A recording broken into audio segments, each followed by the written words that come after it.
Gabriele Amorth made headlines around the world recently when he said the devil was present in the Vatican. You're talking about something very real, aren't you? Certo, realissima. Vi dico, se credete al Vangelo, credete all'esistenza del demonio. Absolutely, very real. As to the devil's presence in the Vatican, he says that's no surprise. He once had to perform an exorcism on another exorcist. The first thing we need to do if we're going to find out if the devil is at the Vatican is take a tour underneath the Vatican. As we arrive underneath the Vatican, we see that it's laid out in a number of rooms marked by letters, as we can see in this aerial view map. Now we will be exploring some of the rooms in this map. Let's start off by looking in room C here. As we look into the room, we see that this is a mausoleum of a Lucius Tullius Zethus. The Vatican goes on and explains that this room was used for offerings to the dead. We read, view of the north wall and mosaic floor. In the corners of the mosaic floor there are 8 marble squares with circular holes through which offerings to the dead were poured during the funeral rites carried out in the burial chamber. So here we have a room where offerings are done to the dead. That's pretty common in Catholicism. Now if we look in the next room, room E, so here in this room they have a vase which has the image of a Medusa. So here underneath the Vatican we have a Medusa. Again, we ask ourselves the question, this is a vase, but yet it's kept underneath the Vatican. This could have easily been removed.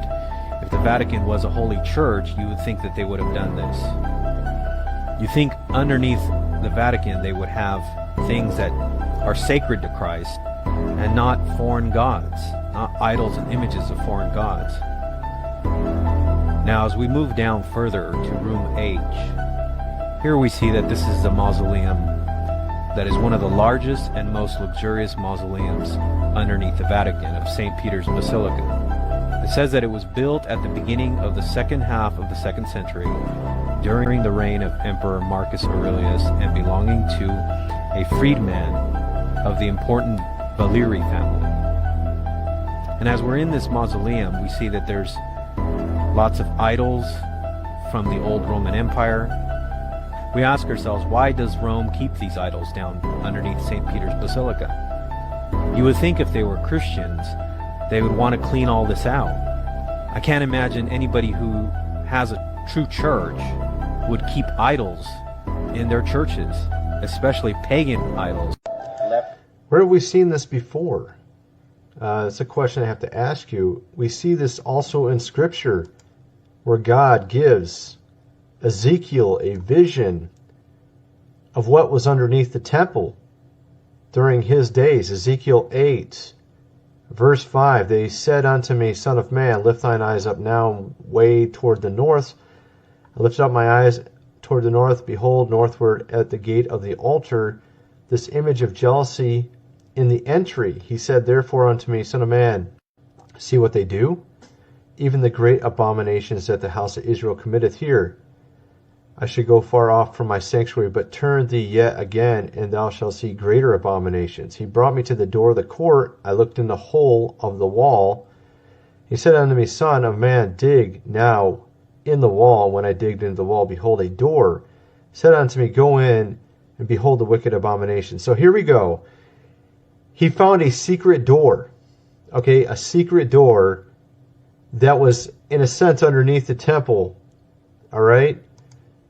And he would see greater abominations, sort of like what we see under the Vatican. So he dug into the wall, and he went in, and he saw, behold, every form of creeping things, abominable beasts, and the idols of the house of Israel portrayed upon the wall round about. Doesn't this sound very similar?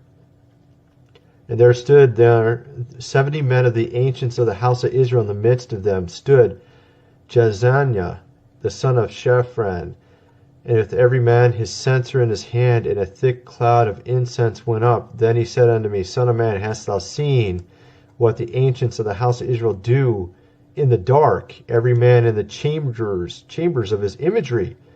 Doesn't that sound familiar? So what do you think they do in these chambers under the Vatican? They worship these false gods, just like we saw in Ezekiel. Let's continue playing this here. Why is it protecting them? If it was a true church, it couldn't be doing it for the sake of art, especially with all the evil things that are happening in the Vatican. And as the priest earlier said, that evil does exist, the devil is real, as he admitted. But the hypocrisy of all of this is that they have all these evil images and idols underneath the Vatican of St. Peter's Basilica. We also see two figures of genuses with bat wings also portrayed on the walls. Again, this is supposed to be a holy church and a holy place. Now this is supposedly all there for many, many years. As we move into the next room, room I, the details of the mosaic floor with Mercury and Pluto's chariot, they go on and explain that this theme is an explicit reference to the overcoming of death and the return of the afterlife.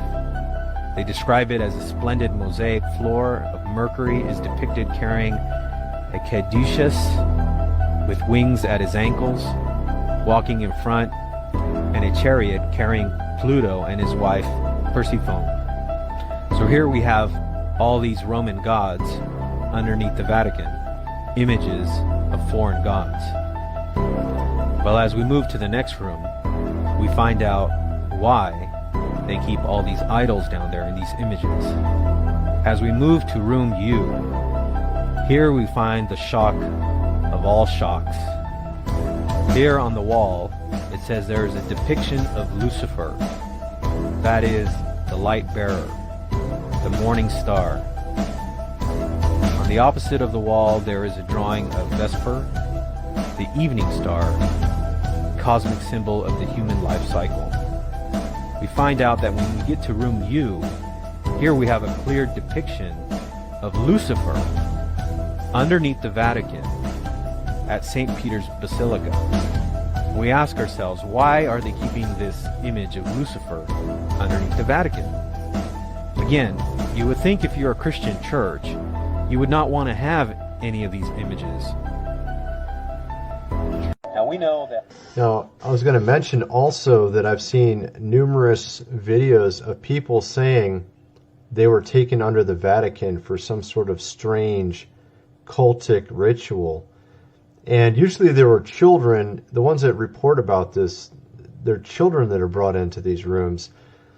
And, it's pretty unspeakable what they do in these rooms. Now, they say it's under the Vatican, but I'm kind of curious if it's in these rooms or if it's in a different room that we're not aware of. Perhaps like with Ezekiel, they have secret chambers and doors to other rooms that these are just the ones that have been made public that we know about. And that there's actually other ones as well that are there that are even more vile, even worse. All right, now here is actually a very interesting a picture of, let me see what it was called. I forgot what they call this room, but you can see it has snake eyes, and it also has this very abominable display, which you can see right here. And this is where, the Pope is sometimes at. I'm sure you've seen pictures of this. I'm trying to remember what they call this room. He mentions it, I think right here, audience hall. That's what they call it. Paul VI Audience Hall is a building in Rome. Seating capacity 6,300, designed 1971. And you would think if they have a room like this that they would want to glorify Christ, but instead what we have is some sort of fangs and eyes, reptilian